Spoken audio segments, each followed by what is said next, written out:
Hello friends, आता आपण बघणार आहोत शिवा या मालिकेचा 19 मार्चचा एपिसोड रिव्ह्यू।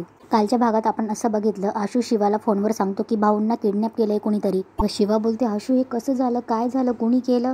तेवढ्यात आशू बोलतो, ऐक तू आता तिथे खूप रिॲक्ट होऊ नकोस आणि आईला सांगूही नकोस, मी पोलिसांना कळवलंय, ते ॲक्शन घेत आहेत।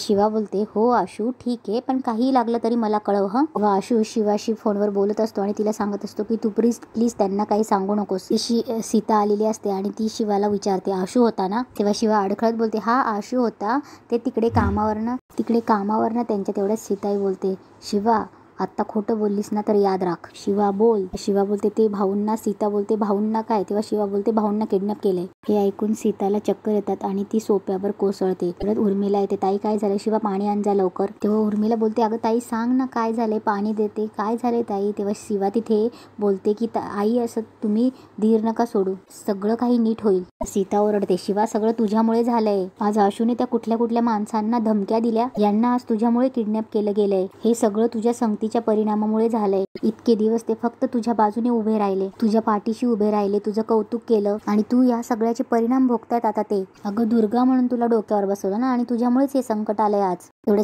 शिवा बोलते, काकू हे बघा तुम्ही सीताईंना सांभाळा, मी शोधून आणते। हे बघा सीताई, भाऊंना काही होणार नाही, तुम्ही काळजी करू नका, मी आले। इकडे कीर्ती सुहास म्हणून ओरडत येते, सुहासला कॉलर पकडते आणि बोलते, काय करून ठेवलेस तू, हे सगळं अक्कल नाही का तुला? सुहास बोलतो, आधी काय झालंय ते तरी सांग। तेव्हा कीर्ती बोलते, तुला माहित नाही असं दाखवू नकोस हं। आणि आपलं काय ठरलं होतं, शिवाने हे सगळं केलंय, त्या राणीला सांगायचं ठरलं होतं ना? तेव्हा सुहास बोलतो, हो मग? तेव्हा कीर्ती बोलते, मग भाऊंना का किडनॅप केलंस तू? तेव्हा सुहास बोलतो, तू वेडी आहेस का? मी कशाला सांगेन त्याला की भाऊला किडनॅप कर म्हणून? तेव्हा कीर्ती बोलते, खोटं बोलू नकोस माझ्याशी। तेव्हा सुहास बोलतो, आता तुझ्याशी खोटं बोलून मला काय मिळणार आहे? तेव्हा सुहास बोलतो, तुझा विश्वास नाहीये ना, माझा फोन चेक कर, माझं त्याचं काही बोलणं झालेलं नाहीये। तेव्हा कीर्ती बोलते, पण मग त्याने भाऊंना का किडनॅप केलं? तेव्हा सुहास बोलतो, मी तुला काय म्हटलं होतं, तो सटक खोपडीचा माणूस आहे, तो काही करू शकतो। कीर्ती बोलते, हे बघ काही झालं तरी त्याने तुझं नाव नको घ्यायला, नाही तर आपली वाट लागेल। तेव्हा कीर्ती बोलते, अरे तेव्हा सुहास बोलतो, अरे तो कसं माझं नाव घेईल, तुला काय सांगितलं मी, त्याचं आणि माझं काही बोलणंच झालेलं नाहीये, आता शिवाला यात कसं गोवता येईल याचा विचार कर। इकडे शिवा आणि पाना गँग आशूच्या ऑफिसमध्ये येते। तेव्हा शिवा बोलते, भाऊंना सोडलं पाहिजे। तेव्हा पाना गँग बोलते, अरे कोणाची एवढी हिंमत झाली असेल? तेव्हा शिवा बोलते, हे बघा मी तुम्हाला सांगते ना तसं सगळं करा, हे किडनॅपिंग वगैरे ही छोटी गोष्ट नाही, ही खूप मोठी गोष्ट आहे। आपल्या वस्तीत पण फोन गेला असणार सुपारीसाठी, तर तुम्ही जितकी माहिती मिळेल ना तितकी घ्या। तेव्हा शिवा बोलते, काही लागलं तर आम्हाला फोन करा, आम्ही तिथे पोहोचतोच। तेव्हा आशू रडत असतो, शिवा त्याचा हात पकडते आणि बोलते, आशू ऐक, आणि त्याला धीर देते आणि सांगते की आपण भाऊंना परत आणणार आणि सुखरूप आणणार। इकडे उर्मिला, सुहास, संपदा सीताला समजवत असतात। लक्ष्मण बोलतो की मी पोलिसांना फोन केलाय, आशूनेही ऑलरेडी केला होता। तेव्हा सीता रडते, यांना जर काही झालं तर मी नाही जगू शकणार। तेव्हा ते सगळे सीताला धीर देत असतात। तेव्हा कीर्ती मध्येच बोलते, हे सगळं ते शिवामुळे घडतंय आणि आता काय शोधायला गेले, आशूने जर त्या राणीवरती हात उचलला नसता ना तर हे सगळं घडलंच नसतं। मी नेहमी तुला सांगत आली आई, पण तू नाही ऐकत माझं, आणि त्या शिवाला घरात घेऊन ना हे सगळं। सीता बोलते, आता नवीन माहिती नकोय आम्हाला आता तुझ्याकडून, ती शिवा या निदान या परिस्थितीत शोधायला तरी गेली, तू काय करतेस, एक शब्द बोलू नकोस। तेव्हा कीर्ती बोलते, ठीक आहे गेली ती शोधायला बाहेर, पण ती भाऊंना शोधायला नाही गेलीस, काय शोधायला गेली तर स्वतःच्या चुकांवर पांघरून घालायला गेली। मी मान्य करा नाही तर नका करू, पण हे जे काही घडतंय ना ते शिवामुळेच घडतंय। लक्ष्मण बोलतो, ऐक ना तू जरा शांत वहिनी, तू तिच्याकडे लक्ष देऊ नकोस। इकडे पाना गँग भाऊंचा फोटो दाखवून सगळीकडे शोधाशोध करत असतात। तेवढ्यात बॅटरी एका गुंडाकडे जातो आणि त्यांना फोटो दाखवणार तेवढ्यात बोलतो की पक्या भाऊंना कुठे पकडले? पक्या घाबरतो आणि मला काय माहिती म्हणून पळून जातो। तेवढ्यात बॅटरी पळत गॅरेजवर येतो। गॅरेजवर काही पोरं असतात, त्यांना बॅटरी सांगतो की भाई लोक, पक्याला काहीतरी माहिती आहे, मी त्याला पकडायला गेलो आणि त्याने कल्टी मारली यार। तर सगळे विचारता कुठे? तेव्हा बॅटरी बोलतो, ते भैरववाडीच्या इथे। तेव्हा सगळी पाना गँग चंदन पक्याला शोधायला जातात। इकडे आशू बोलतो की बस खूप वेळ थांबलो आपण, आता आपल्याला जावं लागेल। तेवढ्यात शिवाला बॅटरीचा फोन येतो। शिवा फोनवर बोलते की काय, आम्ही आलो आणि आशूला बोलते की चल। इकडे पाना गँग पक्याला गाठते आणि पक्याला पकडते। पक्या पुन्हा सुटून पळणार, तेवढ्यात तिथे शिवा आणि आशू येते। शिवा त्याच्या एक कानाखाली वाजवते। इकडे गुंडांनी भाऊंना बांधून घातलेलं असतं आणि त्यांचं तोंडही झाकलेलं असतं। ते गुंड हसत असतात। एक त्यांच्या तोंडावरचा कापड काढतो। भाऊ बोलतात, अरे मला इथे का बांधून ठेवलं, सोडा मला। समोर राणे येतो। तेव्हा भाऊ बोलतात, राणे?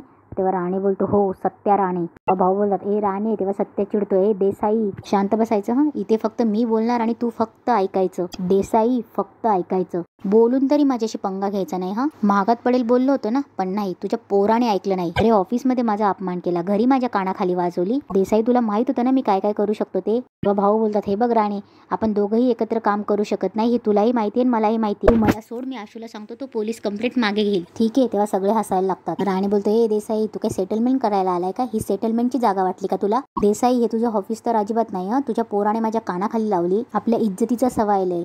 देसाई हा फक्त ट्रेलर आहे. बघ मी काय काय करतो ते. नाईक तुला क्षणाक्षणाला देवाची आठवण आली ना, नावाचा सत्या राणे नाही. भाऊ बोलतात अरे राणे इथे थोड्या वेळातच पोलीस येतील, मग काय करशील? राणे पोलीस पोलीस करून भाऊंच्या कानाखाली वाजवतो आणि बोलतो कोण आला पोलीसवाला? तर दुसऱ्याही कानाखाली वाजवतो. अरे या सत्या राणेला ना पोलीस काही करू शकत नाही. ज्या पोराने माझ्या कानाखाली मारली होती ना, सत्या भाऊंचा हात टेबलावर ठेवतो आणि चाकू घेऊन त्याच्यावर आजूबाजूला चाकू मारतो आणि बोलतो की तुला दाखवतो मी काय करू शकतो ते. तेव्हा भाऊ बोलतात ए राणे डील कॅन्सल केल्यामुळे हा वेडेपणा करतोयस ना तू? तेव्हा राणे बोलतो डील मुळे नाहीये देसाई, इज्जतीमुळे करतोय. आपण आपल्या इज्जतीसाठी कुठल्याही थराला जाऊ शकतो. परत भाऊंच्या गालात मारतो. इकडे सीता गणपती बाप्पा पाण्यात ठेवते आणि देवाला मागणं घालते की यांनी आज तगायत कुठलंही वाईट केलेलं नाही, मग त्यांच्यावर ही वेळ का यावी आणि देवाला प्रार्थना करत असते. इकडे राणे भाऊंना बोलतो काल जाम रुबाब बघितला मी तुझा, आता तुला असं बघताना मला जाम भारी वाटतंय. देसाई तुझ्या पोराने माझ्या कानाखाली मारली, आता माझा जीव शांत होणार. तेव्हा भाऊ बोलतात हे बघ राणे तुला काही पैसे हवे असतील तर?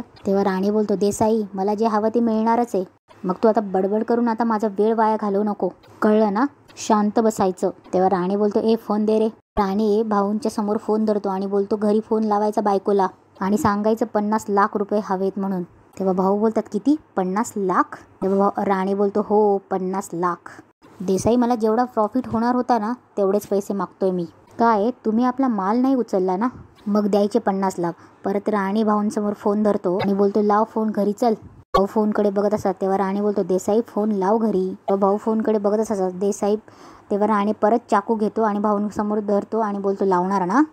आणि समोर फोन धरतो. भाऊ घरचा नंबर डायल करतात. फोनला रिंग जाते. इकडे सीता ही देवासमोर प्रार्थना करत बसलेली असते. तेव्हा तिचा फोन वाजतो. सीता फोनकडे बघते तर अननोन नंबर असतो. तेव्हा सीता पटकन डोळे पुसते आणि फोन घेऊन उठते. इकडे उर्मिला लक्ष्मणला बोलत असते अहो बघा ना आशूला काही कॉन्टॅक्ट होतोय का? तेव्हा लक्ष्मण बोलतो अगं ते आता करतोच आहे मगापासून प्रयत्न, पण सीता फोन घेऊन येते आणि बोलते भाऊजी बघा ना अननोन नंबर आहे, त्या माणसांचा असेल तर? लक्ष्मण बोलतो हा त्या किडनॅपर्सचा असेल तर? लक्ष्मण बोलतो हे बघ ऐक उचल आणि लाऊडस्पीकरवर टाक लाऊडस्पीकरवर. तेव्हा सीता फोन उचलते आणि हॅलो बोलते. सीता पुन्हा हॅलो बोलते व भाऊ बोलतात सीता मी बोलतोय.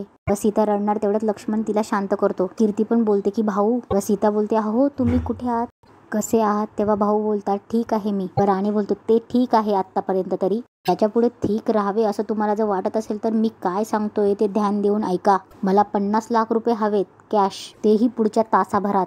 तुम्ही जर पुढच्या तासाभरात आला नाहीत ना पैसे घेऊन तर उद्याच्या पेपरात तुम्हाला रामचंद्र देसाई यांची बातमी दिसेल.